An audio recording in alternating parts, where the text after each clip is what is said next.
I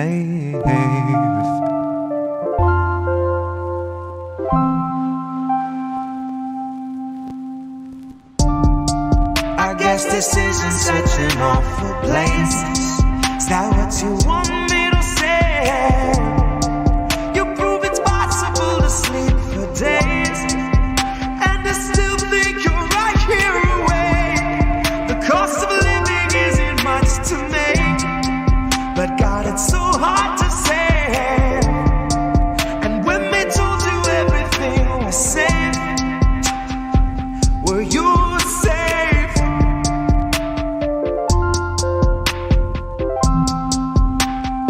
Were you safe?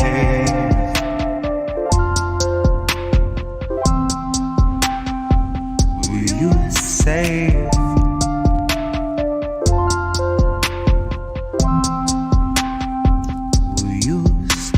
Fresh off the masses, the brand new cancerous growth, who has come here to vie for your vote. Come here to cry at the camps and to mourn at the shore for the bodies that float by the wreck of an immigrant boat. Then it's back to their luxury home, couple security booths and a moat, couple cigars, little escargot, little booze and a soak. Just breathe in the steam and the smoke. Pink salt, lavender, candles are low. Shit, when you do what you do, gotta lighten the load. And he got a life of his own that's a sight to behold. And it's a lot to control, to decipher the code or to siphon the soul. The cost of a good night's sleep for the working elite is a bargain, no matter the toll. Worth any wager, and that comes straight from the mouth of the means to the goal that will swallow us whole. Ripe for the picking if you don't mind mold, and you know I don't. Maybe we're pleasantly prone, maybe we're taking a licking, compliantly ticking and ticking and ticking, but never explode. No, I don't deliver the prettiest image, but damn if it isn't an accurate vision of natural fission, of rage at the system and abject heartbreak, patiently waiting for any who will listen. That little blue bird who was watching your words is a federal carrier pigeon, a Langley first. It's a patient observer who hears what it wants and is trained for the worst. Oh, you got nothing to hide. They'll be the ones to decide that after they root through your purse, after they read all your text, after they raid your apartment, confiscate all of its contents, then conjure up evidence out of the air on a wing and a prayer and malicious intelligence nonsense. Any presumption of innocence long since gone, right along with your comforts and constants. Historically first they will come for the communists. So why in the fuck would I say I'm a communist? Well, it might be I love my community more than the monsters of opulence who are holding us hostage, who are vomiting promises. Might be I'm all done seeing our pensions and benefits harvested. Might be I'm all done watching the populace being disarmed in the guise of an armistice. Watching a woman collapse on the floor who will rise no more. She is wheeled out the door and you're next in line for the pharmacist. If you can get me to vote, it's a hard no confidence. But part of the charm of deception is politics wearing the mask of incompetence. It's all in the art of austerity, darling. It's all in the light of the providence. Until home is as wide as your cubicle height and is only as deep as your coffin is. Maybe I'm miles away from impatience, aching to break off the head of the snake where the capital lust, reptile brain, and the margin of profit is. Like off with his. Like off with his. I guess this isn't such an awful place. Is that what you want me to say? You prove it's possible to sleep for days, and I still think you're right here awake. The cost of living isn't much to make, but God, it's so hard to save. And when they told you everything was safe, were you safe?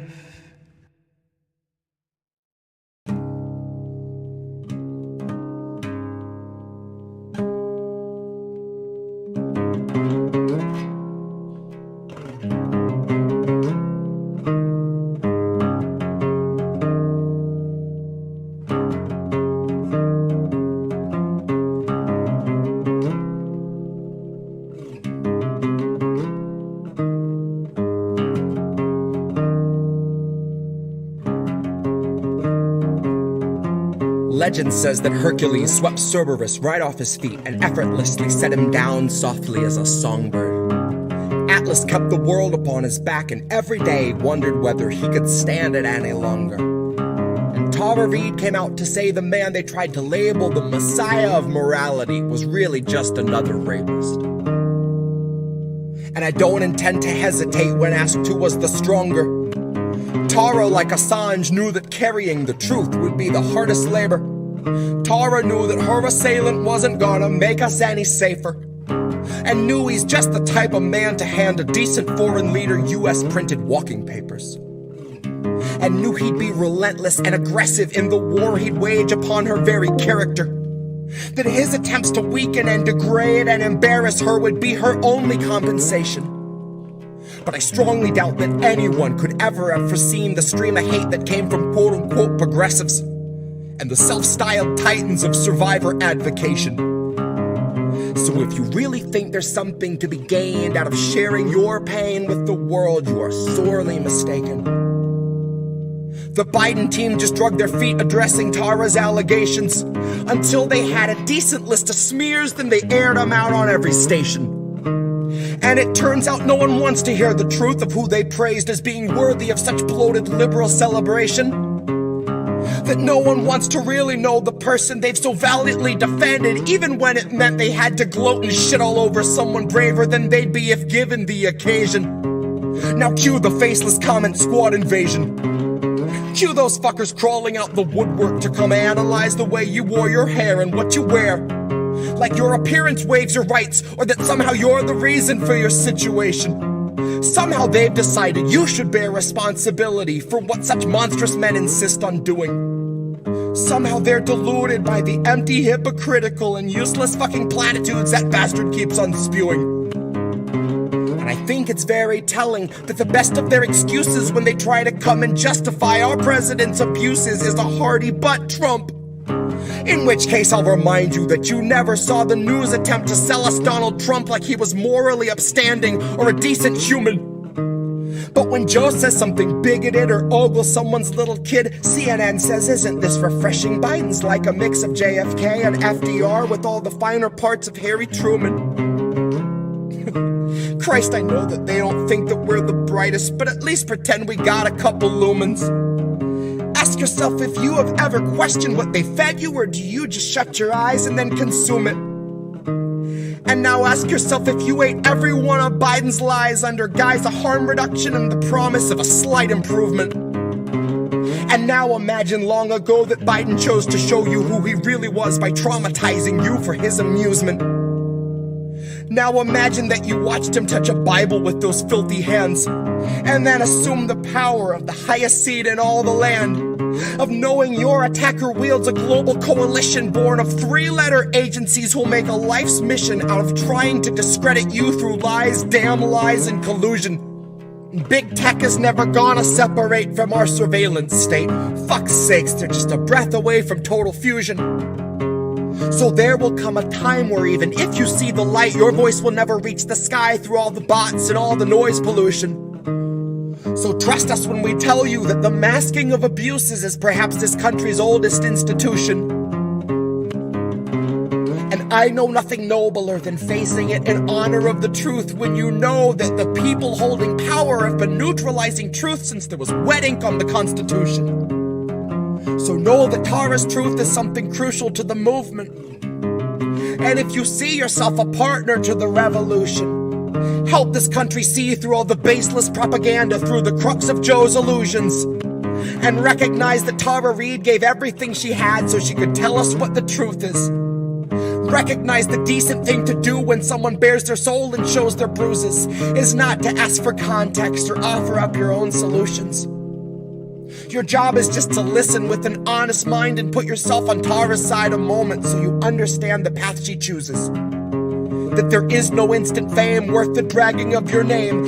And if that's what you think, you've a lot to learn about the kind of facts the mob can handle and the kind that it refuses. You've a lot to learn about the news and all its many uses. Guess you've yet to learn the truth the news will serve as fruit from which they've squeezed out all the juices. And we all eat the husk and just pretend it's full of nutrients and isn't really useless. But the jaws of our ability to yield accountability are absolutely toothless. So don't you kid yourself that any lips are being loosened.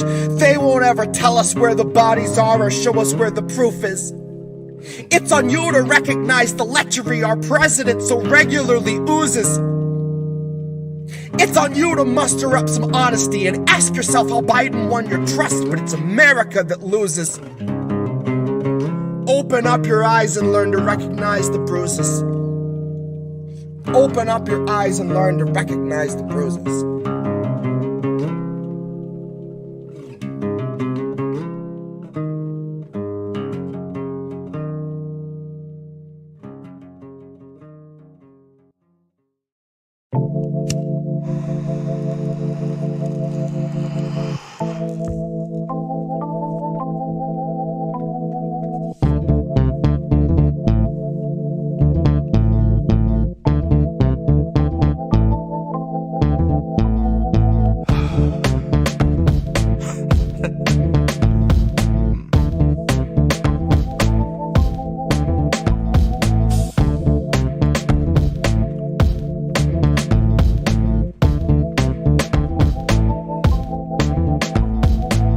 Of the free, and you'll know us by the trail of dead. It's just one more world war to complete the set.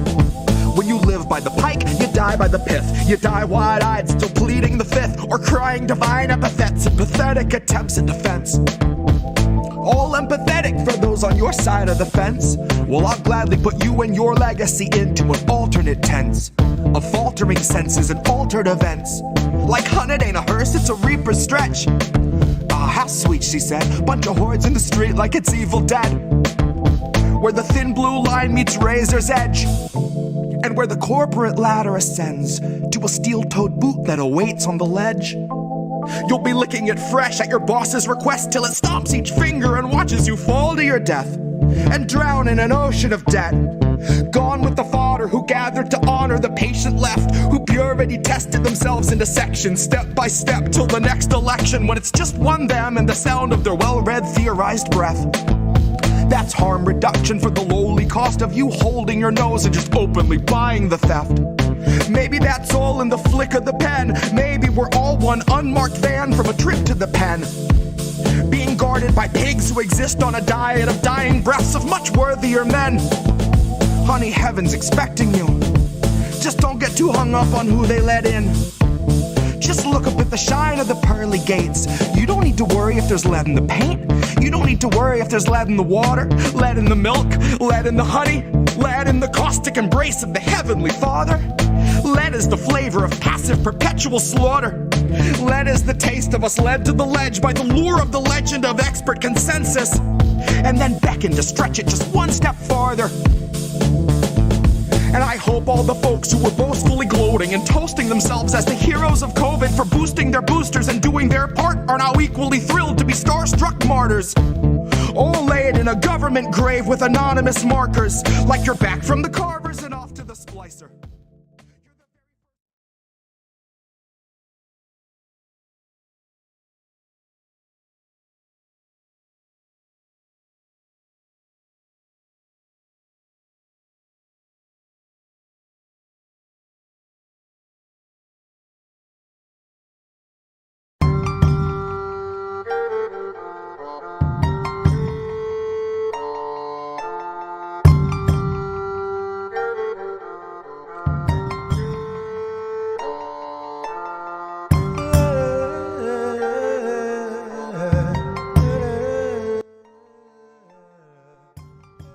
Welcome everyone to the Politics of Survival. I'm your host, TaraReade.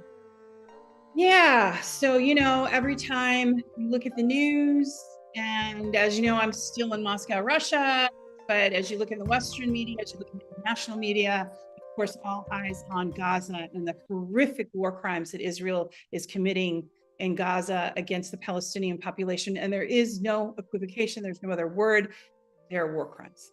The UN director in New York City, who'd been there for 30 years, gave his letter of resignation and a step down because he said, we're watching a genocide.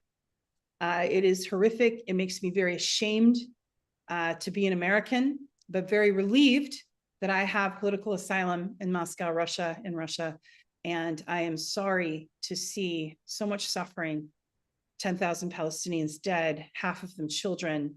And right before we came on air, Israeli government told a population to evacuate a hospital and go south. And as they did, they bombed women and children, and they bombed the ambulances evacuating. It's unconscionable. It's unimaginable. And I know many of us that are in this space that do a lot of information and try to be independent and push back against the war narrative are feeling useless and frustrated as we watch people continue to die in massive amounts of numbers. And I know we all need a relief from that because we were all on the same page. Now, I have gotten some pushback from people, and I want to address it real quick. I have had the same position for years. One of my colleagues was a mentor to Shireen Abga-Agdu, who was killed 2 years ago by Israeli forces. She was assassinated wearing her press uniform and her helmet. She was sniped in the back of the head. It was finally admitted by Israeli that IDF killed her.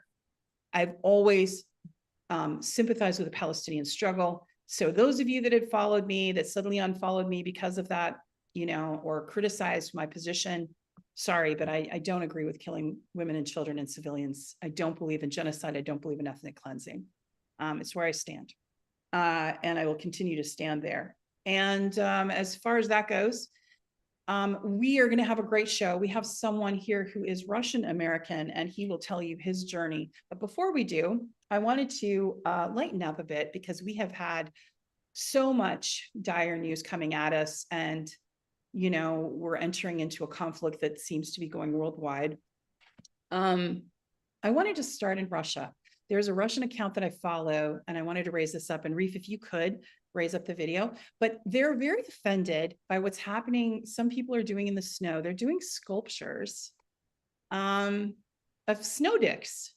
And so the vice mayor has announced that he is going to ban snow dicks. And I want to know how you feel about that. So make some comments. Make your, if you want to do hashtag save the snow dicks, if you want to do hashtag get the snow dicks, they're using bulldozers to get them down.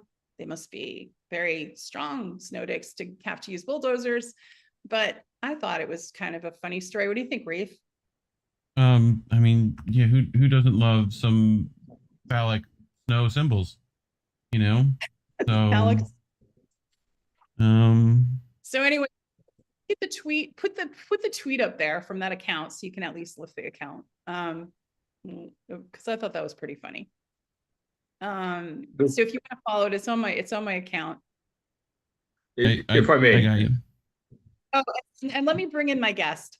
My guest is, his name Stas. I'm going to call him Stas so that I don't destroy his beautiful Russian last name. And I'm going to let him say it for you. And he is here with us tonight. Hello, Stas. Good. Good to be here on this thick of a day. Well, on the theme of snow dicks, this mayor, he's got a very incorrect approach to this. I'm in all seriousness. Obviously, this guy doesn't understand tourism, because right now he could have like flocks of Japanese coming and paying to go pray at the snow dicks, because they do pray at phallic symbols. So this is all about marketing. I mean, obviously this is good sculptural work, and you should be sending this around Japan. Could you bring up the actual tweet that has the name of the city and what was said, like the original tweet? Because I want to. It was somewhere. Tell us where this is, Stas, in Russia. You know how Americans are with maps. It is the vice mayor of Yekaterinburg, I think is how you pronounce that. Yekaterinburg. That's in the northern. That's in the central Ural Mountains. Okay. Which doesn't say much, because the Ural Mountains are about the size of the Appalachians.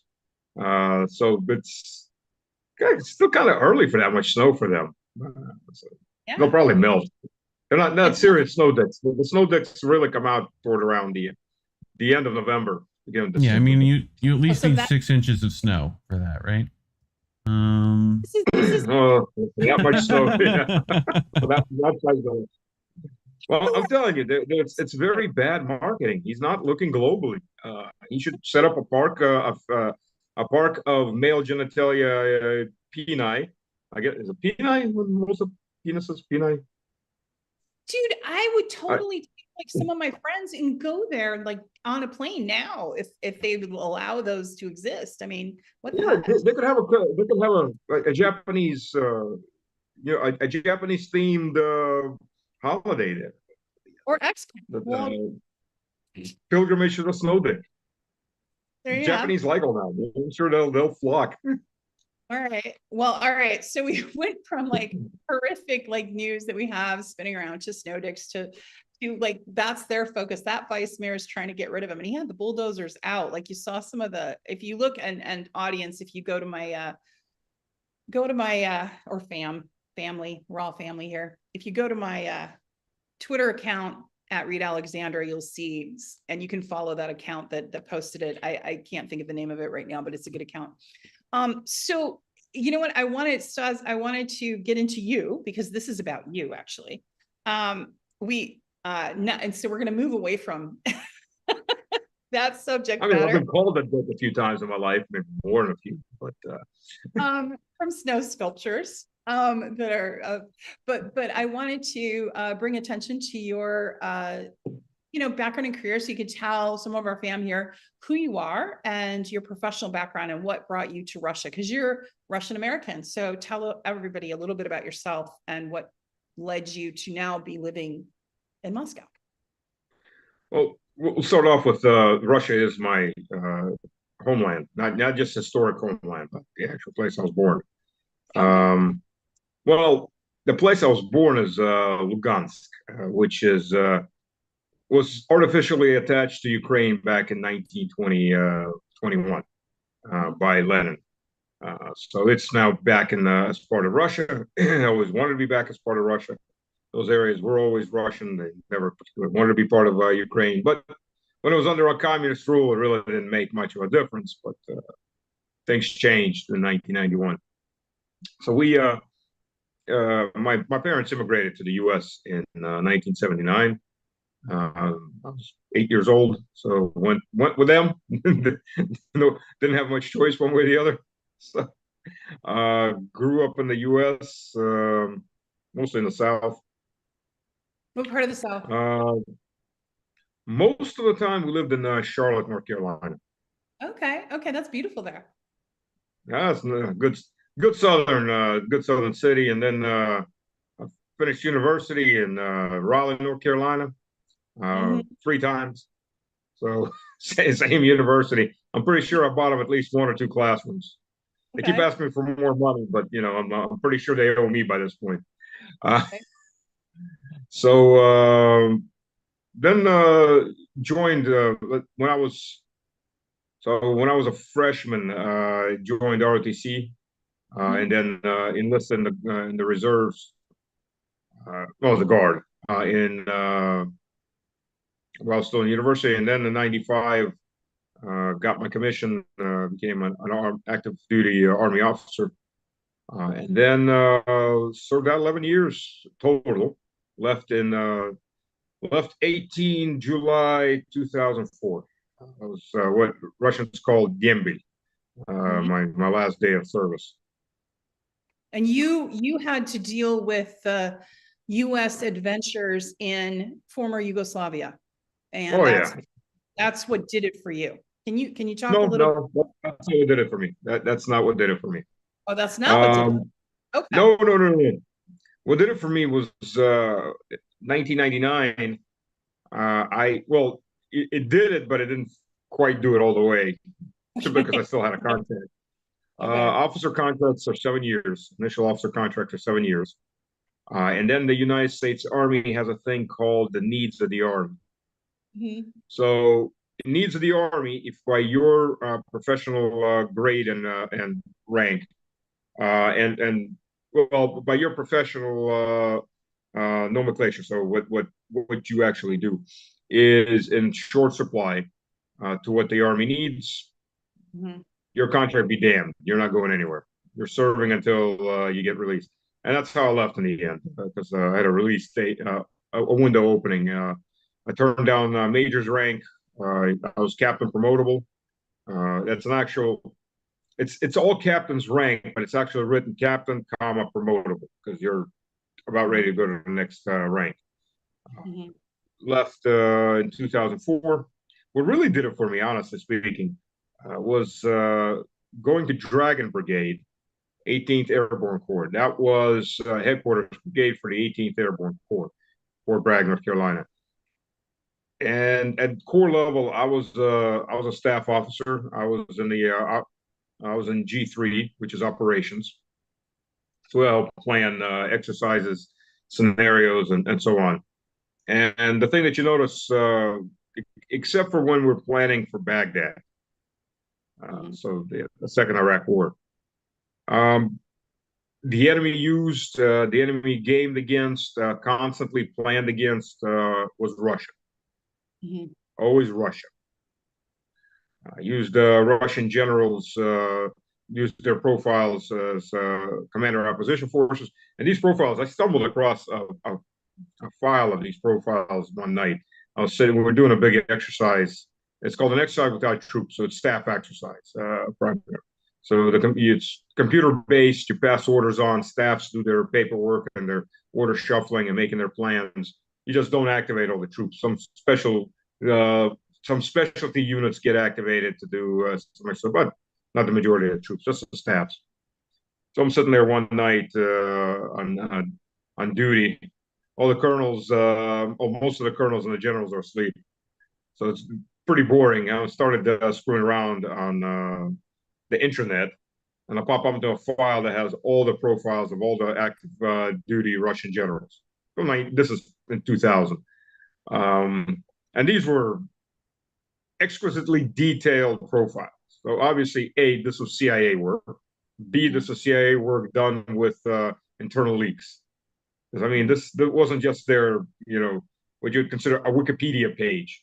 These were very detailed analysis of their personality, if they had mistresses, if they liked drinking, who they were friends with in Ministry of Defense, who were their professional enemies in the Ministry of Defense, and so on and so on and so on. I mean, very detailed profiles. And we use these as part of our models, decision models for the opposition force. But everything, like I said, everything was always against Russia. So this is why Clinton and 99 says Clinton and Yeltsin and Clinton and Putin are making kissy sounds, and the Western leaderships. This is before they figured out that Putin wasn't a younger version of Yeltsin, a younger, sober version of Yeltsin. They were making all these noises about how Russia is our best friend, but really, as we planned war with Russia, we were continuing playing war with Russia. So this is, I'd run into various racism in the U.S. Army based on my nationality. So I'd ran into that several times. People just but being this was biased because you're Russian. Yes, absolutely. Yeah. Okay. The first time I ran into it, I wanted to enlist right out of high school. And then the recruiter on at our high school, South Mecklenburg High School, he told me flat out, "You're Russian. They will never let you near a tank." I mean, as an enlisted soldier. Oh, I became a tank. I became an armor officer. So he was quite a bit wrong on that. But when I was in advanced camp, so this is 93. Right. I've been living in the U.S. since 79. This was 93, 2 years after the Cold War ended. And this colonel came into our talk with our class, who was the branch officer for military intelligence. And what it means is he was in charge of the HR part of military of that branch. So when you apply to join military intelligence, it was his department that handled the paperwork, his department that said yay or nay, and so on. And his people managed. There was a personal manager for every officer to manage their career. It's not that hands-on as it sounds, but that's how it works. So I went by, I talked to him.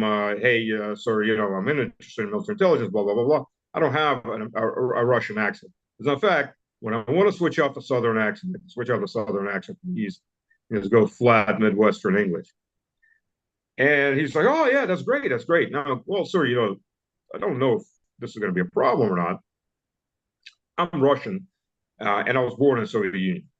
And there's no point in hiding it because your nationality, your place of birth, your religion, everything is written down in your profile. Everything is written down.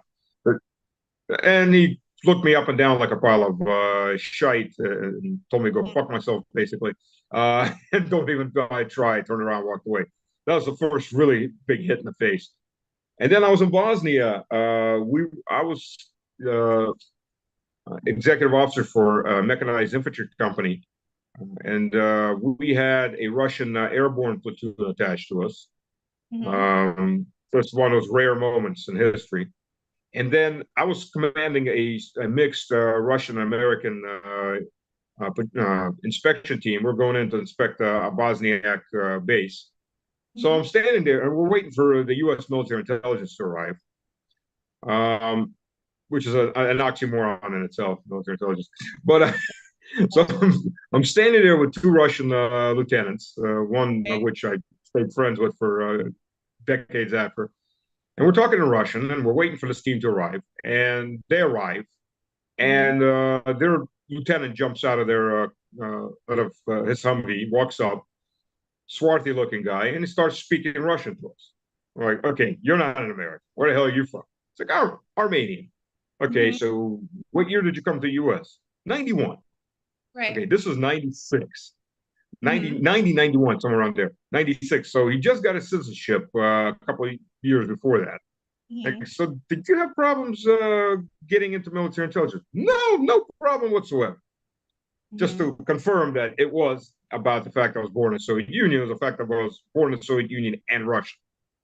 And I ran into other people the same. They were Jewish, Ukrainian, and so on that were born in the Soviet Union, had no problems.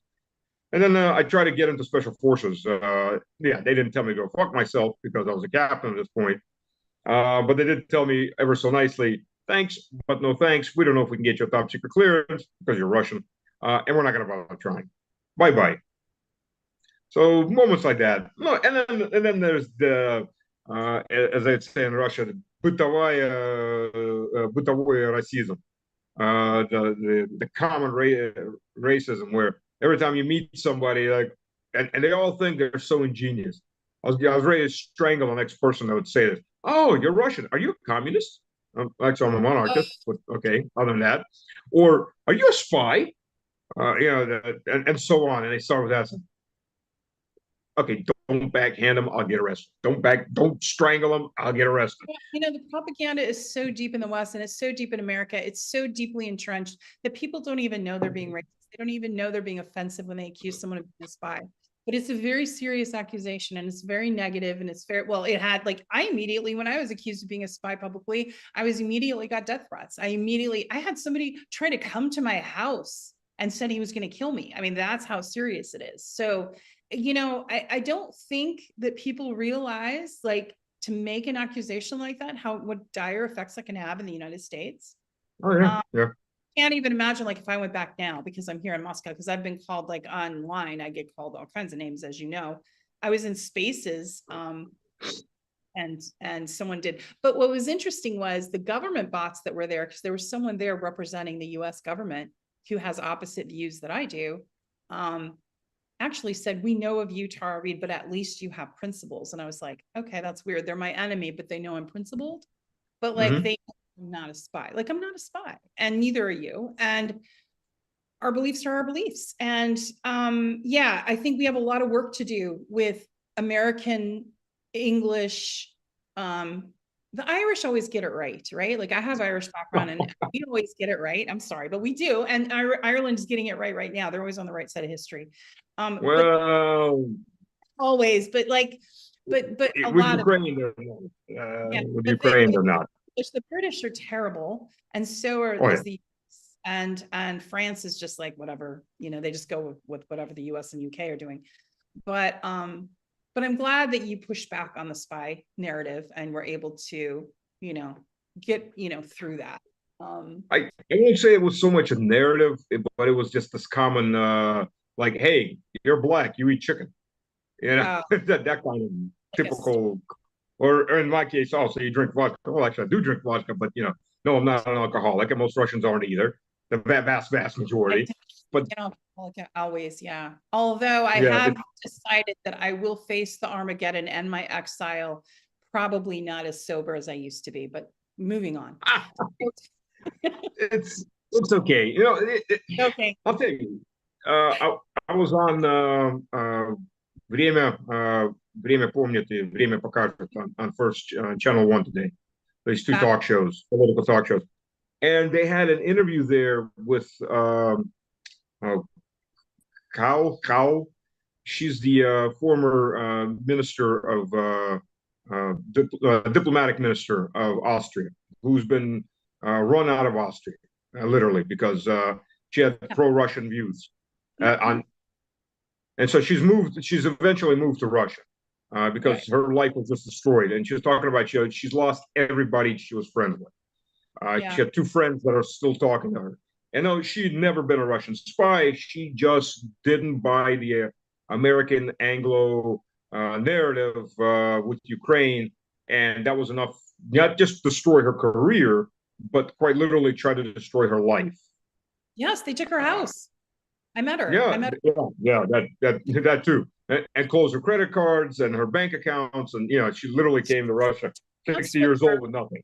Yeah, Putin danced with her at her wedding, and the film went viral. Oh, yeah. So, and I understand her. I didn't quite lose as many people as she did. I lost quite a few people just when we moved. And that was just because, Americans are very, everybody thinks Americans move around a lot. The vast majority of Americans never move anywhere. They stay pretty much where they're born or where they finish university. I'm scared. I mean, let's face it. I have people, when I came to Russia, that said, please don't call me again while you're in Moscow. I've had friends that I've known since I was in high school or a kid, and they're not speaking to me. I have family that's not speaking to me because I'm here in Moscow, Russia, and they will never speak to me again. And it's like, okay, that's okay. But it's fear. It's fear. We moved in 2010, so it wasn't quite this insanity. But when the war in Ukraine started, and again, my home city has been shelled by the Ukrainian Nazis for 9 friggin' years. Oh, but nobody talks about that. That doesn't. Russian lives don't matter. Need to set up a new organization. Russian Lives Matter in the U.S.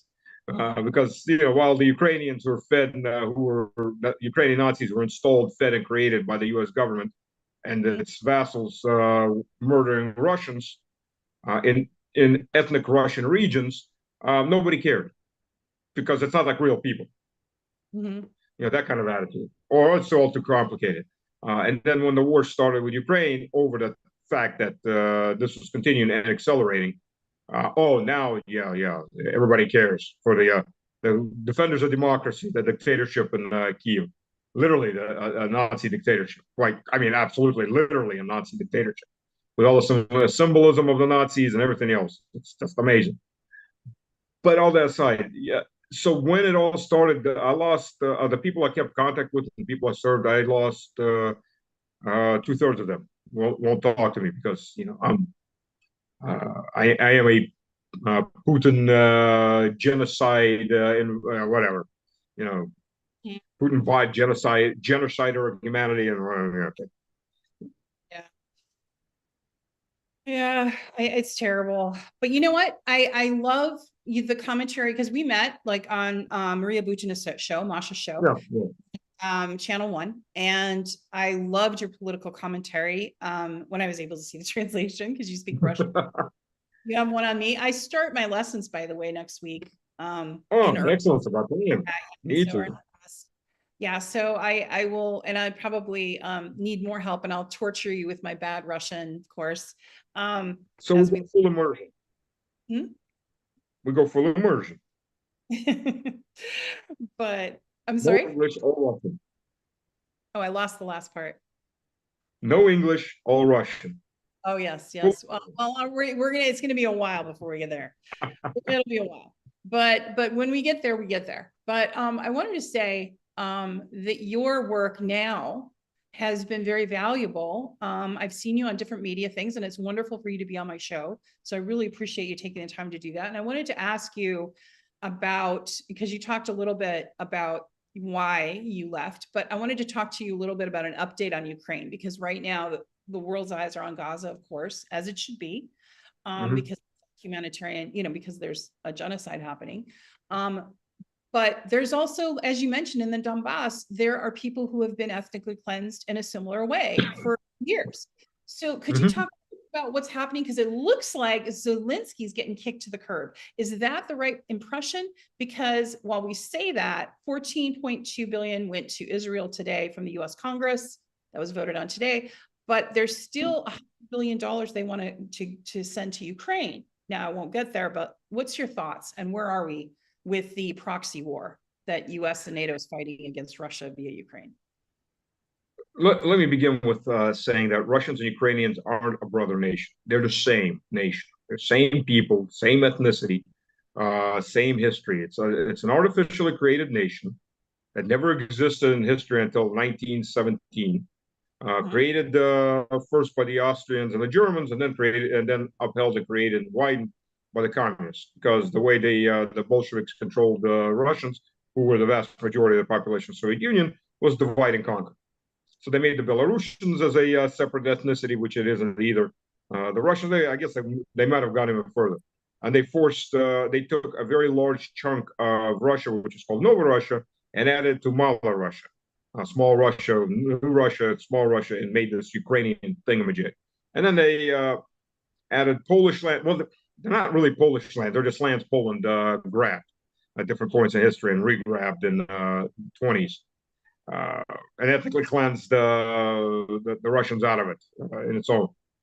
Poland is not a white little dove that everybody makes it out to be. It is an incredibly aggressive, incredibly racist nation that has committed genocide historically numerous times. In 1939, Poland exterminated its Jews. The Germans didn't do it, the Poles did. And the few Jews that returned in 1945, 46 were killed or had to run again. And then in 1945 to 1948, Poland exterminated the Germans that were on its new territories. So, but, and by the way, the Poles were also one of the major sponsors of the Nazis in Ukraine. But in their case, they're playing the long game because they're planning on annexing Western Ukraine. And they've already got incredible rights that no other nation would ever have on another nation's territory, that Zelensky signed off to that. We can go into that later if you're interested. So the counteroffensive, which is not a counteroffensive, is just an offensive. A counteroffensive is when somebody attacks, you stop that attack, and you turn around and counterattack. That's a counteroffensive. This is just a friggin' summer offensive that was supposed to start somewhere in spring. Okay, so even the Western media, at least the frontline media, has admitted it's over. The second tier is still trying to make sounds like, oh, they're winning, they're almost there. Miley left, so I guess it's hard to Charles Brown isn't going to keep pushing they're making advances. Yeah, they were making advances. The average advance they were making was less than 100 meters a day on a front. First of all, to understand the front and the frontage in this war, the frontage is over 1,000 kilometers. That's over 700 miles from end to end of the conflict. They were making advances or trying to make advances in about 6-7 locations on a frontage of about from 5 to 20 kilometers in width. So these are relatively small areas. So in this entire 5 months of genociding their own population, the Ukrainian Nazis were able to grab 120 square kilometers of territory. Just so you understand, they lost 300 plus kilometers in the north during the same time. And now they're starting to lose what they grabbed because they couldn't hold it. And no, 4 months of preparation in some NATO camp isn't enough to make an army. No matter how much cheerleading is done by Milley or is done by Wallace or whomever else. So no, for all that they lost killed over 80,000 men just during this offensive, summer offensive, and that's I mean, that's a huge number. Ukraine has lost 550,000 plus dead, and that's not really even counting the guys that are dying in the hospitals from crap care or crap logistics. Most of these guys are being left on the field to die. They're being abandoned. They're being left. The tactic that Ukraine, once the heavy equipment was getting blown up because they weren't adequately prepared and they weren't masked to do a true breaching operation in any sense of the word. And I can do a separate show on what a breaching operation really is supposed to look like and what they had in Ukraine. We'll just say it wasn't anything close to what a real breaching operation should have looked like on scale. So it just shows the minimalism of NATO's planning and minimalism of the preparation. So these guys are basically being thrown to die. If this was U.S. troops or British troops or French troops, there would be U.S. or British or French or German generals standing court-martial and going away to jail for the rest of their lives for total military incompetence. But since these are Russians, these are Ukrainianized Russians, they're Slavs, nobody gives a damn. They're not real people. They can play with them, throw them with their lives away, it doesn't matter. And consider quite a few of these people were recruited off the street, quite literally, with press gangs. You know, we're going right back into press gangs. This is like 1700s England. Quite literally, people come up, they give you a piece of paper, you've now been summoned. If you resist, they hit you on the head, or they beat the crap out of you, and they throw you in the van, and they drive you off. And within a month, the guy's on the front line with an AK getting ready to die. So once the equipment was used up and they wanted to spare whatever equipment they had left, they started meat storms. So what is a meat storm? They take a couple of vehicles, for example, pickups. They pile in a bunch of these guys. So an attack of 30, 40, 50 guys.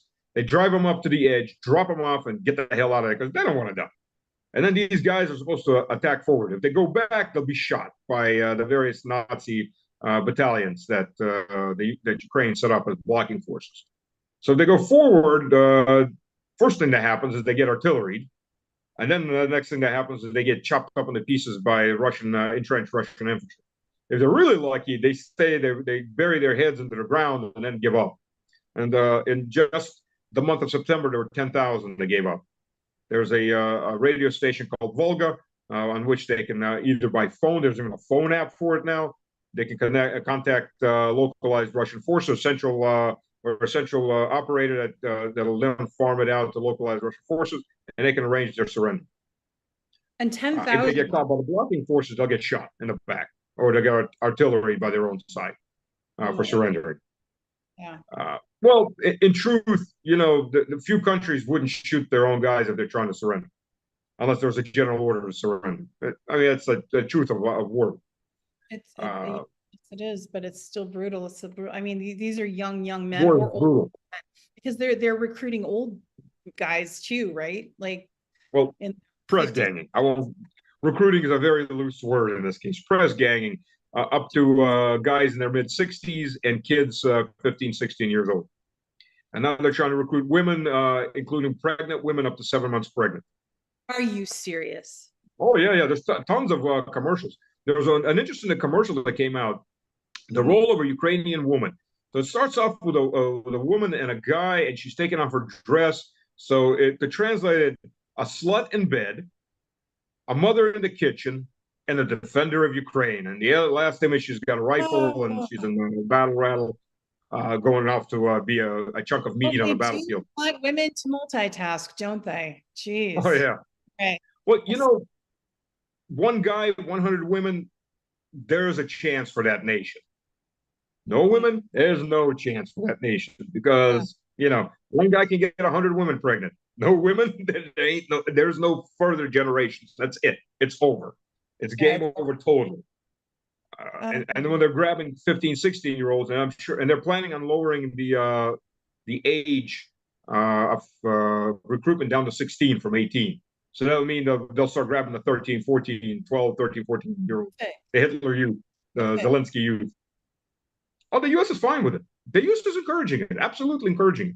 Yeah, I mean, it's just so brutal right now. We're in such a brutal timeline. Like it literally, it's breathtaking how awful it is. And you know, the Biden regime is just is one of the worst regimes, and this, and of course they're supporting the Zelensky, regime, the Kiev regime, and it's just a money corruption, money laundering. I wanted to ask you a little bit, because you know a lot about this, about the fact that Zelensky's outlawed the Orthodox Christian Church, just the attack on Christians, the attack on religion. But the U.S. is just fine with it, apparently, because I think it's sort of like a Western disease right now, attacking that. But like, can you talk a little bit about what's going on with what Zelensky did and arresting actual Orthodox priests and monks and nuns, right? So to begin with, central and eastern Ukraine is Eastern Orthodox under the Moscow Patriarchy. Patriarchy boundaries don't change. It doesn't matter which political entities happen to be in their boundaries. Right. So, for example, when the Abkhazians broke from the Georgians and the Abkhazian church asked to leave the Georgian Patriarchy and join the Moscow Patriarchy, Alexei II, God rest his soul, said, no, it doesn't. Go make peace with your patriarch, because we're not accepting you, because we never accept you, because you are the property of a different patriarchy. Doesn't matter what political entities are on your property. You as priests, that's your high priest in that patriarchy. Go make peace with him. Find your peace with him, and that's how it's supposed to be. So so having said that, Western Ukraine is predominantly Catholic, or what's called Greek Catholic, which is basically Orthodox. 85% are Orthodox. Is that correct? Right. Greek Catholics are basically Orthodox parishes that switched over to the Catholic Church, but left everything else in place. And then there's Baptists in the South, because when the Baptists were driven out of Europe, they split into two directions. Part ran into the Russian Empire and were given lands in the South, Southwest, and parts ran to America. So having said that, to make this even more confusing, there are three Orthodox churches, or there were three Orthodox churches in Ukraine. There's the canonical church, the actual real Orthodox church, that's the Moscow Patriarchy. Then there was the Church of Ukraine, which is a heretical pseudo-Orthodox entity. And then there was the Patriarchy of Kiev. To understand what the Patriarch of Kiev is, Philaret, he was one of the archpriests of the Russian Orthodox Church. Thought he was going to become the Patriarch. He was a very corrupt person. He is a very corrupt person. He's still alive. He's got to be around 90, in his mid-80s. He was an extremely corrupt person. He thought he bought his way to become the Patriarch of the Russian Orthodox Church, but the Synod chose Alexei II. And to understand, this is not a racial issue. Alexei II was an ethnic German. So the Orthodox Church doesn't give a damn about your nationality. It gives a damn about your soul. The Japanese Orthodox Church is under the Moscow Patriarchy. And just to understand what Americans are trying, it's a racist. No, it's not. One Japanese Orthodox Christian is worth more to the Russian Patriarchy than 100 ethnic Russian pagans. That's just how it is. It's all about your soul. It has nothing to do with your ethnicity. Because before God doesn't look at your ethnicity. He looks at your soul. So you had these three entities. And then under Poroshenko, who was the guy before Zelensky, he roped in the Patriarch of Constantinople to recognize this heretical organization, which patriarchs are not allowed to intervene into the territories of other patriarchs. And if a patriarch excommunicates someone, only that patriarch or the next patriarchs of that patriarchy can bring them back into the fold of the church, if they, of course, ask for forgiveness and recant and so on. These guys didn't do any of that. So the Patriarchy of Constantinople, which is a dying patriarchy, they accepted them as Orthodox, which is against, there's about a canonic law, which the Catholics also accept, because there was one church that accepted. The canonic law was one Orthodox Catholic church at that point. He's broken so many of the canonical laws on doing this. But they created this Orthodox Church of Ukraine, which is not much about God, but a lot about but a lot about Ukrainian nationalism, Mhm. where God tells them to go kill all the Russians, women, children, and so on. That's actual pamphlets that they put out, and they've got the full backing of the CIA. This is like a wet dream of the CIA, Yeah. and so on. So you got this, but the vast majority of the Orthodox didn't budge. They know their church. War, no war. They know how to. And the Orthodox Church in Ukraine, which is part of the Moscow Patriarchy, is autonomous, much more autonomous than the Patriarchy of Ukraine, which is under the Constantinople Patriarchy, which is really not autonomous at all. So, if I haven't confused everybody yet, that was the situation. Well, the problem is for Zelensky, who's a dictator. Most Americans are clueless because, oh, he's just the white lamb of democracy. Or as Lindsey Graham, was it Lindsey Graham who said it? Or was it George Bush? I think it was George Bush. He's the Churchill of our times. We'll leave out the fact Churchill murdered 6 million Indians, but we'll ignore that part. He's the Churchill of our times fighting for democracy.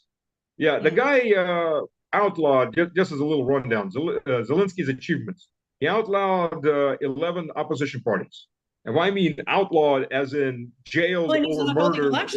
He won't hold elections. Yeah, wow. Right. He will hold elections now. He said he's willing to hold elections if the U.S. gives him $5 billion for those elections.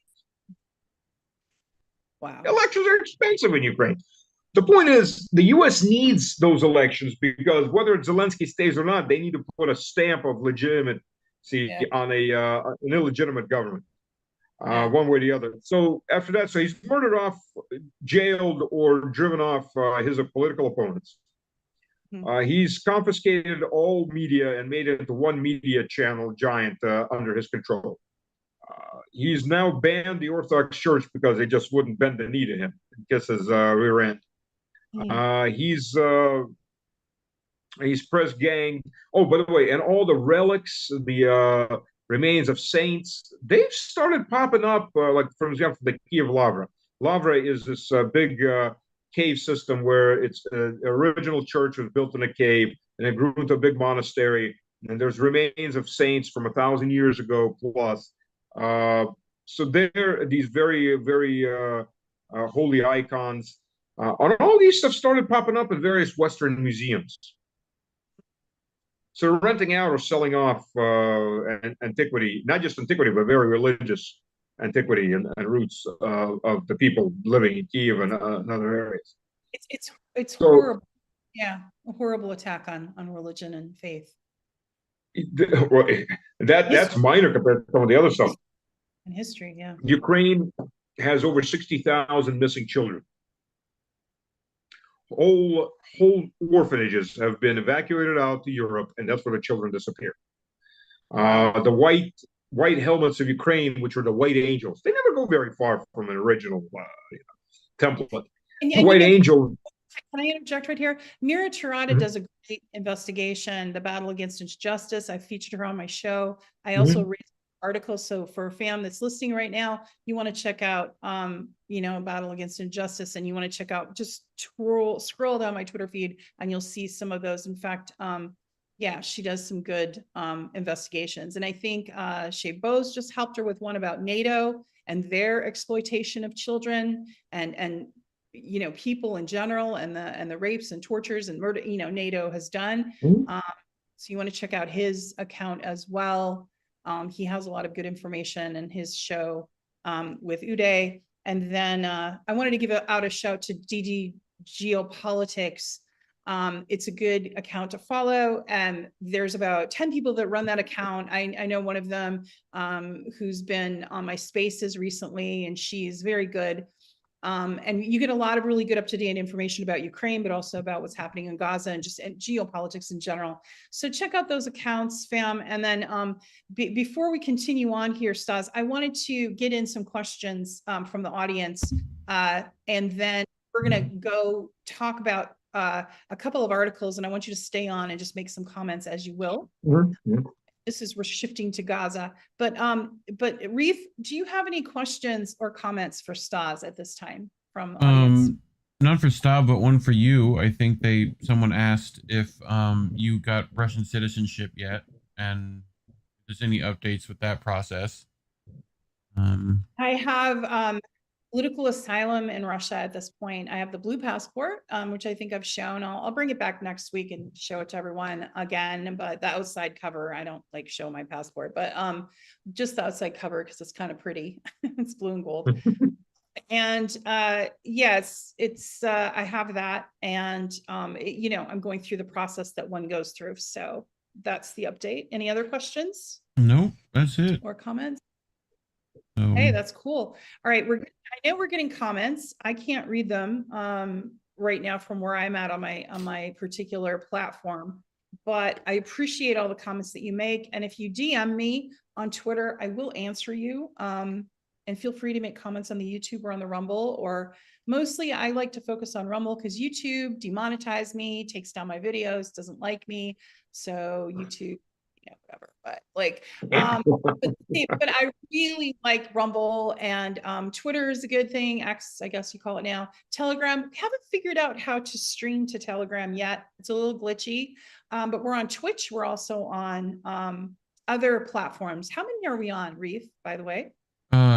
Too many between INN and the other stuff, but YouTube, Twitter, Twitch, so Facebook, you know. Yeah, so. Reef and Indie do INN, which is Indie News Network, and they, out of the goodness of their heart, volunteer and work very hard. And so does Mad Crab, or Greg. You see Mad Crab on Twitter. He did the artwork and did Stas's beautiful artwork that you see on the cover. And I just want to give a shout out to them because they have their own shows. So follow INN, follow the Twitter account, and let's raise them up because, and they just had an award show. So you can find out what journalists got recognized by INN. And yeah, and I want to do that. So I want to move on, Reef, to our kind of, we had a lot of things to show, but right before we came on air, and I mentioned it at the top of the show, Israel had given a evacuation warning for a hospital that is housing not only people that are injured, but also refugees that are trying to seek shelter from the bombing. So another refugee camp was bombed, but also this hospital, a bomb went off right in front of it, killing, and they had ambulances were evacuating, and then there was an evacuation. If you could show those photos, Reef, on Twitter, I think you have to blur some of them. But there were Geopolitics showed it, as well as Ava Bartlett. If we want to raise up her Twitter, please. Vanessa Beeley has been a good person to follow. Shabos, I mentioned, Fiorella Isabel. Those are good accounts to follow to find out what's going on. But oh, you had to blow, and then Low Key is one I follow with, here's but unfortunately, Israel has bombarded the injured and displaced individuals in front of Al-Shifa Hospital. The Ministry of Health has said that there is a massacre in front of the hospital now. I'll blur and play the video. I mean, it's just chaos, pretty much. Yeah. So Stas, I want to do your comment on this, and I don't want to put you on the spot. I know, like, personally, I've lost friendships for people that identify with Zionist politics. I have no problem saying out loud, because I have for years, I've had the same position. I really feel for the Palestinians. I don't think Hamas is a terrorist group. They're a resistance organization. Just like I get offended when people say the IRA is a terrorist group. It is a resistance. And that's what my great uncles would call it too. When they dealt with the Troubles, it was a resistance organization against an occupier that was very aggressive, that being the British. Now you have Israeli forces, and you have about 16 resistance groups, but they were trying to bomb one dude and ended up bombing a refugee camp, killing 500 women and children, mostly 75 to 80% was the statistic. The children were playing, and then they weren't. They were evaporated basically and under rubble. So I want to be careful how I approach you, Stas, because I don't know your stance at all, but I'm horrified. And I just kind of wanted you to talk about what your thoughts are as you've seen this dominate the news. Well, I'll start with I've got relatives in Israel from my father's side. So my father's side is primarily Jewish. My mother's side is Russian. Well, They're there's a mixed. yeah, like let's Huh? difference between Yeah, Jewish. they're mixed. Yeah. Right. And by the way, the Jewish synod in Iran has distanced itself from Israel and said, we're Jews, but we're not. I'm Orthodox Christian myself, so primarily for me, the first for any Christian, real Christian, first and foremost that comes before everything else, including nationality, is your Christian brothers and sisters. That's first. God comes before everything else. Then comes nationality and so on. Having said that, I have no problem with Israel's right to exist. Never have. I do view Hamas as a terrorist organization. The true government of the Palestinians is Fatah. It's not Hamas. And Fatah is a mixture. Hamas is an Islamic organization, whether you like it or not. They are a branch of the Muslim Brotherhood, which is, by the way, why Egypt has been so tentative about helping Palestinians. They don't want Hamas on their borders. They're fighting the Muslim Brotherhood within the countries. It is the Muslim Brotherhood, if we remember, came to power for about a year before the military kicked them out with the help of Barack Obama, another great success. He brought a true Islamic. That was the last time the Palestinians even had a chance to vote, was in 2007. So about 50% of the people that have just been killed never even voted. Right. Well, you got to remember when Hamas took power in 2006 in Gaza, there were massive massacres. Hamas came in and they just butchered everybody who was in Fatah, and not just the people. They took out their families. I mean, down to the last kids. These aren't nice people. Hamas is a terrorist organization, an Islamic terrorist organization. Funded by Israel. Hamas. Well, yes, they were. Yeah. They were in their own time funded by Israel as a counterweight to Fatah. And Fatah is a national organization. So you've got Catholics, you've got Orthodox, you've got Muslims, you've got atheists, everybody mixed into Fatah. Because they're just fighting for Mossad in there, who's running the show intelligence-wise with CIA and MI6 and MI5, right? Well, having said that, the vast majority of the population in Gaza are not Hamas members. A lot of them are probably going to become Hamas members just to get revenge. Because, if you're watching your family get killed, most men will go grab a rifle and go fight because they've got nothing to live for. It's revenge. I was saying, Stas, is that Israel uses intelligence, like the satellites, which are US, by the way. When they did some of the bombing, it was US satellites being used to target some of the Palestinian journalists. There were 51 Palestinian journalists, 27, another one got killed today. 27 of the Palestinian journalists are killed, but they weren't just killed, right, in the bombing. They were targeted, their houses and their families were killed by Israeli forces using the satellites by the US. Now, having said what I said, I mean, when when Hamas went into a lot of these areas, they quite literally massacred whomever they came across. And then they took a bunch of hostages. And it wasn't just Hamas. There was actually like 5 or 6 different organizations under that Hamas umbrella.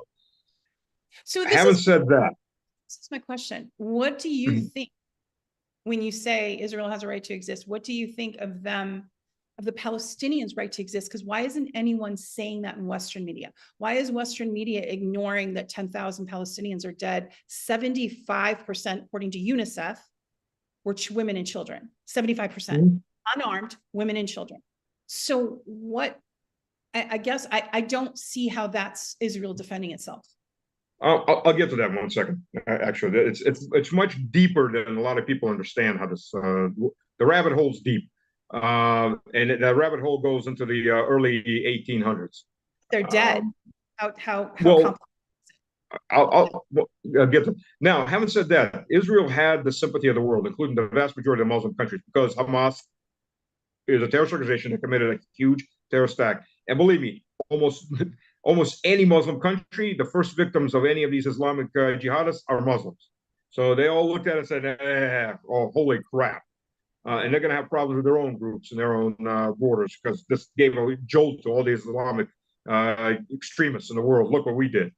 Now, having said that, within 2 weeks, they turned world sympathy into world outrage. I don't agree, obviously, with murdering women and children. Let's go back 1 second our president, because I'm in Russia now, President Putin said, this is, I mean, he even talked about clenched fists, seeing women and children bombed. I mean, it's horrific. There's no both siding it. There's no both siding this. This is a genocide. This is ethnic cleansing. My theory is it's over oil and gas. It's over Western hegemony. Because Israel is an extension. 35% of Israelis are American Jews. 35%.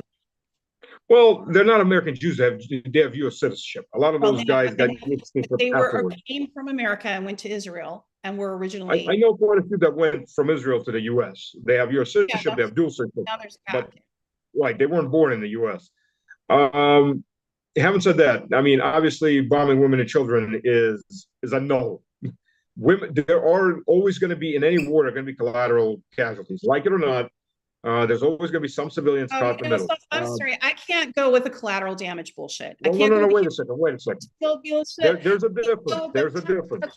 These are Look, even in Ukraine, for as much as we fight house to house to get civilians out, there's always going to be some amount of collateral damage. Like it or not, some civilians remain. Having said that, there's a difference between. Notice President Putin's military operation, they criticize it for being slow, but it's slow because they're only targeting military. They're not taking out civilian populations.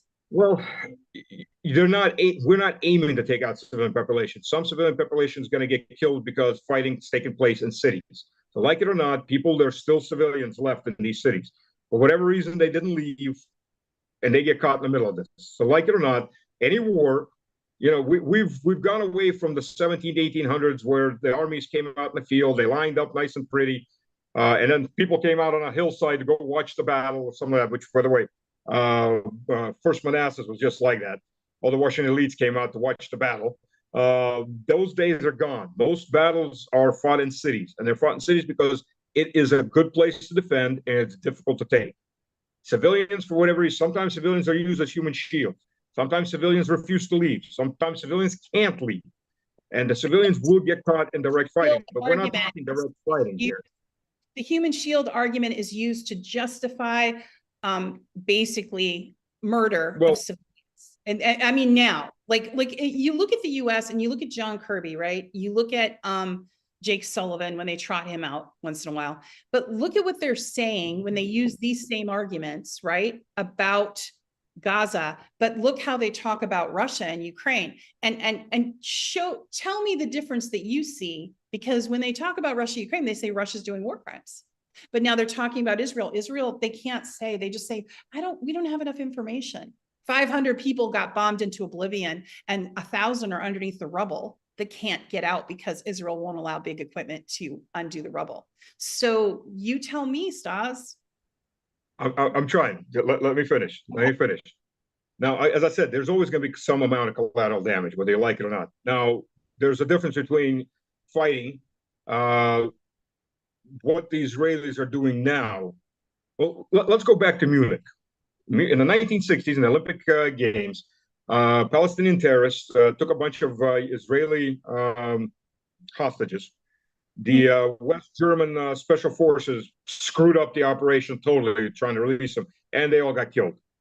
So he basically had a couple suiciders that took out everybody and themselves. Mossad killed everyone involved in that. Everyone that survived out of the Palestinians that got out, all their backers, all their sponsors, all the planners, all the financial sponsors, everybody died except for one guy who ran to Africa, got a plastic surgery, and hid for the rest of his life. Everyone died. It took several years. They hunted everyone down. There was one case they took a guy out by planting a charge in his telephone. And they called him, old phones with the old big handle. He picked it up and blew his head off. Another guy, they walked into his house, walked past the sleeping kids, duct taped his wife's mouth shut and shot him in the head and walked out. That takes time, but they did it with no collateral damage. It took out every last terrorist. And that's the way, that's a very proper way of doing it. What they're doing now, for whatever reasons, There are different reasons. There's Israeli reasons and there's American reasons. What they're doing now is wiping out the population. Again, yeah, killing one guy, taking out a refugee camp to kill one guy. By the way, Israelis started operating this way, really started operating brutally back around the 90s when they started settling the West Bank. Because that's how you keep an occupation, that's how you occupy the West Bank. Gaza Strip and the West Bank are Palestinian. And that's how it is. That's by UN mandate 1948. There's an Israeli state and there's a Palestinian state. Having said that, the emotion rage in Israel has gone into genocide mode. People are kill them all. You know, we'll kill them all. I don't know, maybe in a year they would stop and go, well, yeah, that was pretty wrong. Maybe they won't. It's hard to say. The relatives I have there, they're all in psychotic rage mode. Like I said, Israel in 2 weeks' time went from having the sympathy of the entire world, including the vast majority of the Muslim countries who were ready to help them against Hamas, to making enemies and losing diplomatic relationships with one country after another, and the list goes literally every day. Yeah. From a military standpoint of view, what they're doing is stupid. Yeah. Because you're making rubble that's difficult for the tanks to move through. Wiping out the cities, you're making rubble. You're still gonna have to fight through that rubble. It may be even more difficult to fight through that rubble than fighting through more or less intact cities. Tunnels, there are multiple layers of tunnels, quite literally. One of the things that's interesting, Hamas doesn't, as far as I know, I've been told, Hamas doesn't know all the tunnels themselves, the leadership of Hamas, because every local baron digs his own tunnels and would rent them out to Hamas to use. So there's tunnels and tunnels and rooms and so on. It's a labyrinth. The labyrinth's been built for 20 years. There was quite literally and a lot of it's built by criminal organizations, not even jihadist terrorists, but actual just plain old criminal organizations, because they're using that for contraband smuggling.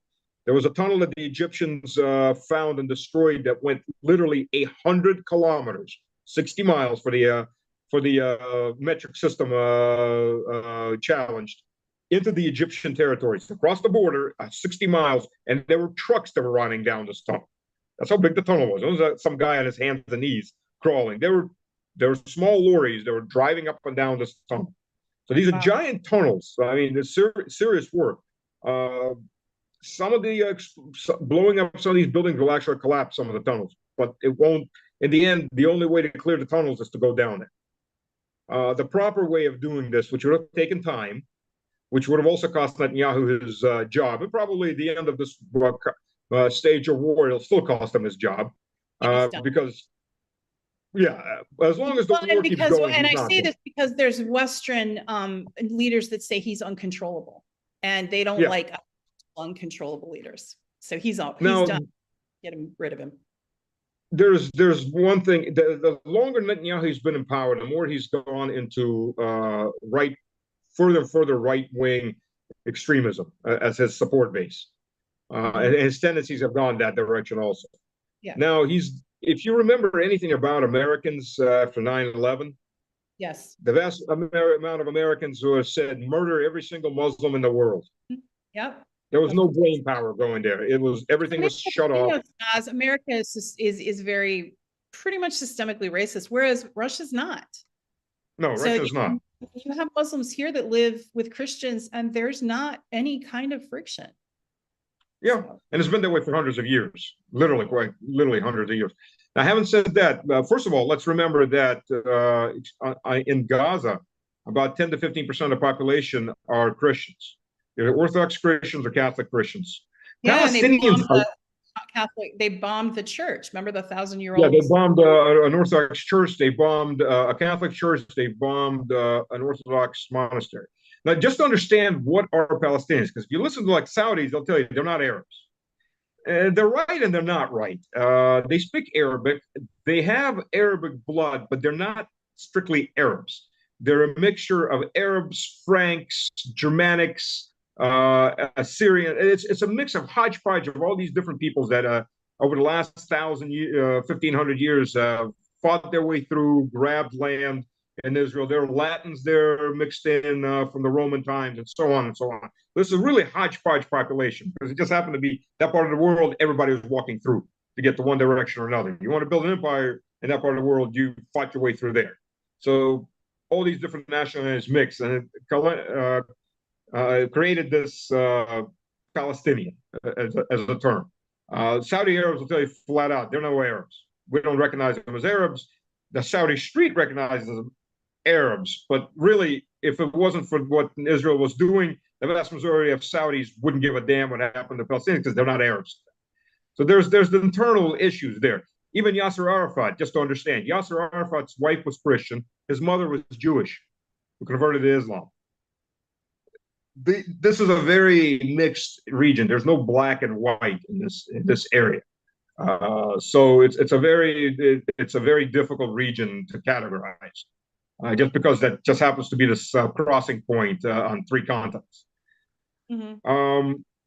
Having said that, again, what the Israelis are doing is counterproductive for them, because Hamas, 30 maybe thousand fighters out of a population of 2.5 million. Well, those number of fighters is growing, just not because people support Hamas or support Islamic ideology, because they want revenge. They've watched their families get killed, and they're just going to go shoot Israelis because. Yeah, I mean, it was breathtaking. Like, I think 2 days ago, there was a family of 42 extended relatives. They're wiped out from the registry. There's several. In fact, there's I think it's like the numbers are close to 20% of some of the families are literally wiped out. Like, they no longer exist in the world and will no longer exist. And it's that's stunning to me, and it's wrong. And I feel like anyone who is trying to justify it is going to be on the wrong side of history, because we are watching a genocide in real time. And it feels frustrating because you're watching this, and, you know, us being in this space, we're geopolitical commentators. We write, we try to educate, we try to, like you try to do, in a reasonable way. But yet nothing changes. The machine is mowing everyone down. The problem is Israel is tied at the hip, quite literally, with Christian Zionism. Which, by the way, if you don't know what Christian Zionism is, Christian Zionism existed before Jewish Zionism. Christian Zionism created Jewish Zionism. Right. There's this absolutely heretical theology called rapture. It has no foundation in the Bible. It was created by a guy named John Derby back in the 1830s in the UK, and found a lot of fertile ground amongst the evangelicals in the US and Canada and other British territories, or post-British territories. And of course, evangelicals in the UK itself. I don't know how much you know about it being a Catholic. Catholics look at it as a heresy, Orthodox looks at it as a heresy. I mean, Catholic, I'm culturally Catholic, I'm Irish Catholic, but I'm not, I'm not the greatest Catholic. I'm not as practicing with my religion, to be perfectly frank, but I do identify with Catholic. And the evangelical took a big hold in the US, but I think it's a little different than that. Similar, but you're right. They infiltrated, Zionist Christian. I know what you're talking about. I know that sect. They didn't infiltrate, they created. Christian Zionists are evangelicals. What rapture, and this is how deep the hole goes. There's a religious aspect not from the Israelis, but from the Anglo-West. Rapture believes that Christ is going to come back twice. First, he's going to come back in the heavens and call forth all his saints. And of course, who are the saints? They're the evangelicals. We're going to not die, but just teleport up to heaven. Yeah. And then for 7 years, cats and dogs are going to kill each other, men are going to eat each other, and all chaos happens. And then Christ returns to judge all the sinners, not the evangelicals, all the real sinners, like the Orthodox Catholics, and let them all burn in hell. Fraternity. So to create, in the Bible, it's very specifically, Christ is asked, when is the end times? He said, only the Father knows the day, the hour, and the minute. Not even the Son. So in other words, don't guess. Do what you're supposed to do. If it happens in your lifetime, like many thought it was going to happen in their lifetime, biblical time, it happens. But doesn't, it doesn't. be the right Christian that you're supposed to be. Well, these guys are trying to force God's hand. So if you want Armageddon, the Battle of Armageddon, and it doesn't help, by the way, that in the 1960s, 50s, and 60s, the CIA was very active among the evangelicals, teaching them that the Soviet Union was the Antichrist, literally. Yes. The Soviet Union was going to be Magog. Yeah. So Russians are the Antichrist, Okay. or the legions of the Antichrist. So all these end-time ministries, they believe in Armageddon, not because, and they support Israel not because they suddenly love Jews. Most of them don't, but because without Jews there is no Israel. Israel has to be ethnically pure in their eyes. So no other ethnicities but Jewish, no other religions, and only then you're going to get the third temple, and only then you're going to get the Armageddon and the end times, and they all get to get zapped up into heaven, and all the rest are going to go burn in hell, and they can sit there and laugh. So if you look at the amount of money and push and support that comes from it, and when I said Christian Zionists, if you look it up, Christian Zionists literally predate Jewish Zionism in England. They helped create Jewish Zionism. Now, Jews have always lived in Israel, always since Moses, since the times of Moses, when they they left Egypt, walked around the desert for 40 years. Moses never saw Israel because he sinned against God, and God said, "You'll never see Israel." Because as a prophet, he couldn't sin, but he did. But when the Jews came into Jericho and into Palestine, well, today it's called Palestine. It wasn't ever called Palestine. The Romans called it Palestine after they disbanded the Jews in Judah. Israel itself there were two kingdoms. There was the Israeli kingdom up north that became pagan, and Nebuchadnezzar destroyed them and dispersed them. Nebuchadnezzar, emperor of the Assyrians. And then there was a state called Judah, which is in today's Israel, which is the southern kingdom that stayed religious to God. And they existed up until the Romans dispersed them. And again, they didn't disperse everybody. They dispersed Jerusalem and a couple other cities like that. After the siege of Jerusalem and the second temple was burned. Historical facts here. So some amount of Jews always exist in Israel. Always were there when the Zionists arrived. Have been, and they lived there, relatively peaceful. You can say for 2,000 years. Back when these territories were of the Eastern Roman Empire, the Roman Empire, Eastern Roman Empire, and so on. Suffice to say, because we're going over our time, but we started late, so but I know Reef has to go to the next stream here soon. But I wanted to say, basically, and I appreciate the history, that basically right now in this moment, it's a heartbreaking moment. There's no question, and it's a dividing moment for the world, of course, and we'll see what happens from here on in. My theory about some of this is that it's about gas and oil. It's not about religion. Yes, there's that element. It's not about racism. It's not about culture. It's not about any of it. It's about access to some of those oil reserves worth more than $1 trillion off the coast of Gaza. It's the Silk Road Initiative that has become very successful. That was going all the way to one of the ports, which is in the middle of if you look of the Gaza Strip, if you look at a map. But before we get into all of that, what my point is that a lot of this is being fueled and funded by the U.S. military machine. And I think that President Putin made some really apt remarks when he said they're using religion to divide. But in actuality, this is about, they see the East rising economically, and they're trying to put a stop to it because the Middle East is aligning more with the East, right? Some of the Arab countries, the dollar's getting dumped. The Saudis dumped the dollar. There's a lot. So a lot of this has to do with Western hegemony, and Israel and US are the same. Mossad and CIA work together. Mossad is Israeli intelligence with MI6. I think there was a good, and I'm trying to remember who did it, but there was a good kind of breakdown about UK's role in this and how a lot of people think it's all England's fault anyway. But my point is that we're at this heartbreaking moment. And I just know that everyone wants civilians, Israeli, Palestinian, but civilians in general, women and children to be safe and to not have this happen. Now, if I can, two words, and this Yeah. again, And then, rabbit hole. give the audience where they can find you and where they can find your channel. Okay.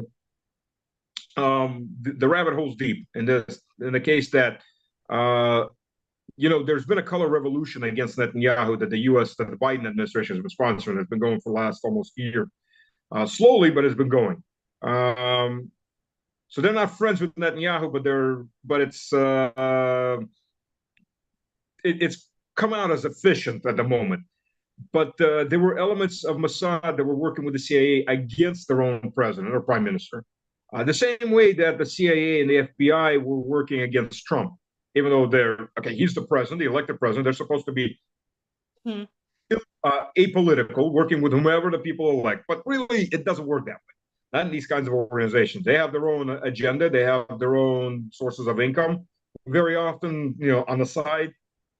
So did they help create this incident? I think absolutely possible that they helped create it. It took possibly Netanyahu by surprise, but Netanyahu is a political survivor, so he'll do whatever it takes to be in power. So if it means then bending the knee to these organizations and doing a genocide, well, okay, I'm in power. So you get a lot of very amoral actors. They're not necessarily all on the same sheet of music, right, but when they need to, they'll all work together because one way or the other, they're all going to survive, whether or not human. And they want to stop the Silk Road Initiative. They want that to end, and the Biden administration made that very clear. So Bibi was on board with that, and that pipeline that was going and the economic that was going, they wanted to end it existentially and in not just existentially, but completely. They wanted to stop it because the Silk Road Initiative is the future. There is no question that China and Russia and Africa nations and the Arab nations that are uniting, it's prosperous and it's the future. And take this one step further. 7th of October is when this terrorist attack by Hamas happened. 8th of October, Bibi was supposed to go to Netanyahu was supposed to go to China for the big conference. He was threatening Washington he was going to break relations and move to the Chinese camp, which Washington sure as hell isn't going to tolerate. It's lost too many people like the Saudis as it is. It sure as hell isn't going to tolerate from the Israelis who are fully in their pocket. Well, in a joint pocket. And then you need to consider there is that religious aspect too from the evangelicals. Why they have blind support. And you have the movement of U.S. troops who are now in the Mediterranean with fighter jets. You have the USS. But all of this is happening. In fact, they just sent some more ships actually to the Mediterranean. The U.S. did. 4 aircraft carriers. My theory is that the U.S. wants a hot war with Iran, and I'm going off this, but some of the politics that I've seen, discussions that I've seen just on statecraft, some of the others that I follow, and as well as just like Lindsey Graham saying the quiet loud up, although he wants to bomb everybody, but that little fairy hasn't seen a war he doesn't like. No, I know. He never fought in any war, but basically did say they wanted war with Iran, and here we go. So now what I love the most is they had a couple months ago they had a Gallup poll that showed that between 18 and 26-year-olds, 61% of the population in the U.S. supporting Ukraine against Russia, but demanded U.S. troops on the ground fighting Russia. 18 to 26-year-olds. The same ones making TikTok videos now screaming, "Hey, I can't be drafted. I'm not capable of this or that." The same moronic idiots playing their Baldur's Gate 3, not thinking, going, "Oh yeah, let's go bomb the Russians." Yeah, well, who do you think is going to be doing the bombing and the dying? It's you morons. It's you 18-year-old idiots who are going to get pulled off your couch, and the feminists are going to go right over there too in the front lines. Because guess what, sweetheart? You wanted equal rights to that level, you got it. So now and there's a bunch of TikToks from these feminists. Oh, I'm not gonna cook. I'm gonna be a wife. I can't fight. I'm a woman. No, you wanted it. Oh, you wanted other women to fight, not you. You want a value. You wanted a value signal. Oh, I'm sorry. Here's your uniform. There's the meat locker that you're gonna be going in afterwards. Go forward. Go do great things and die for your country. Or for certain men in your country. And you're right. The wars are fought by they use them you young, although Ukraine now, like what you kind of revealed was they're now going after the old and the young, the The very old, the young. young, That's all that's left.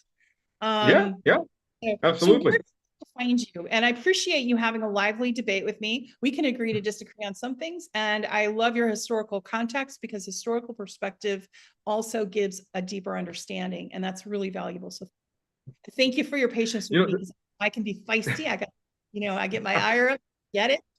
But thank you, because you're fun to talk with, and I enjoy the debate, and I know our audience did too.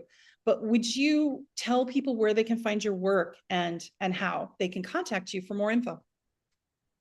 Well, most of my work is in Russian these days. You can translate. People translate. And I write for a couple of Russian newspapers too, and I'm mostly on Russian shows. Though I do come out on a couple American. I've been on RT English No? Yeah.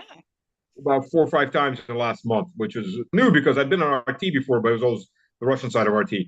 On the Russian side, my Telegram channel is Stas Tudaya Obratno, Stas there and back. Yeah, I pulled it off of The Hobbit. But Yeah. I swiped the title of The Hobbit. Yeah, I know. Not overly original. There's a smaller Telegram channel. Stas was there. So that's in English. I've been guilty. I haven't done much with it as much as I should have. And I also do YouTube videos. I need to put one together, as a matter of fact. Kind of a man walking his dog, she talking about the politics in English. YouTube hasn't canceled me because I guess I'm still too small. I'm still flying under their radar.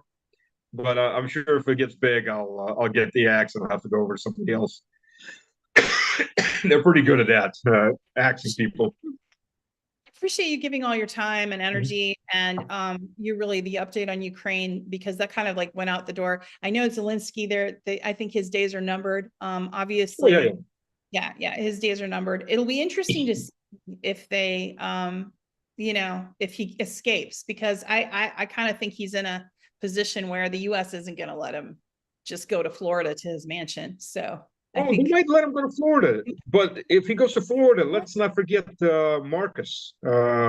He came from the Philippines. He went to the U.S. with his millions, and where did he end up? Amalda, yeah, all the shoes. Yeah. And he wound up in jail, and all his millions got confiscated. This was what amazes me. All these guys that want to be U.S. proxies, none of them end well. No. They don't get to have a long, enjoyable, rich life. They all either get killed, or the U.S. will screw them itself and put them in jail, or have them killed. Or there'll be an accident. Well. Yeah. Yeah. So, it is not a healthy thing to be a U.S. No, it's not. Not a healthy there thing. There are bastards that will kill them when we feel like it. Well, I look forward to you having a show, and I look forward to having you on again. And we'll talk more about everything that's going on, and we'll definitely talk about it over a pint or two as well. So pint or two is good. My birthday is not that far off. We can have a little more than a pint or two. I'm planning on it. There you have it. Happy birthday. So, right. Thanks. Reef, do you have any closing? I know, Reef, you have to go pretty soon. Do you have any closing remarks for Stas, or questions or anything? No, not really. I think people hashed it out. So lots of comments in the sections, people, and I will get to you. I will answer you. Please feel free to DM me. I love those DMs you give me on Twitter. Find me at Reade Alexandra. Follow INN as well. Follow mine. Follow Stas. You can find him on Telegram as well. Say it again one more time, Stas. The Russian language one is Stas Tudaya Obratno in Latin letters. And the English one is Stas was there. Okay, and I wanted to give just a moment as we close here. I wanted to tell everyone, I know watching this timeline has been difficult for many people. We're seeing a lot of horrible images. We're seeing a lot of the worst of human behavior, but there's also people trying to do good, and people trying to find peace and balance, and love one another as well, and help, with struggles like with the Palestinian struggle, and raise their voices. Follow the Palestinian journalists that are left. There's 20 some left that are still alive. They're on my you can follow my Twitter and see them. and give them support and a shout out because they need it right now. And a lot of them are suffering and they're working in very dangerous conditions, trying to bring truth. So take And care. just for the Jews that are out there, Israel is not all Jews. And quite a few Jews are actually supporting the Palestinians, and there have been images and videos. And to leave that on that note, yes, like if you follow Katie, if you follow Gabor Mate, who was on Aaron Mate's show, this was father, who's a trauma expert. He was a Holocaust survivor as a baby, and his family was killed in Auschwitz. He talked about his pain around this and seeing the Palestinians killed. There are many Jewish in the Jewish community, and I said this earlier in the show, is separate from Zionists, very separate thought.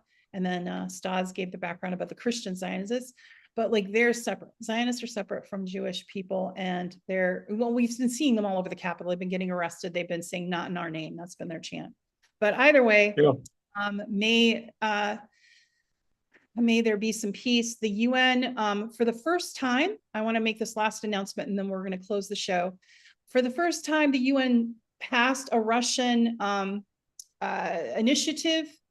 Dmitry Polyansky announced it, that it was finally passed, and it was against Nazism. So finally because lately the US has been, and UK has been voting against all the Russian initiatives, but they did put it on the record to vote against Nazism, which will have an effect, I believe, and that's really good. And the UN has, I know people say it's useless, I know it's whatever, but I know that there are diplomats working very hard.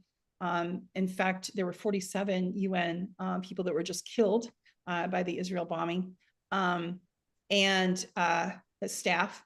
And there are diplomats and there are staff and there are people working very hard day and night trying to find a way to get a ceasefire or peace and get people to the table in all these conflicts. So we'll see what happens in the next. That's very good with the Nazism, because just a little background that Russia has been bringing up that motion for over 30 years, and the U.S. Has been the one first and foremost who vetoes that every single, and it's the motion to condemn Nazism and condemn anybody who's trying to rebirth it. Yep. So that takes care of the Banderas. That takes care of those Nazi battalions that are the Azov and others. And there's quite a few other ones that are trying to push that Nazi. Sometimes the U.S. people call it neo-Nazi, but it's Nazi.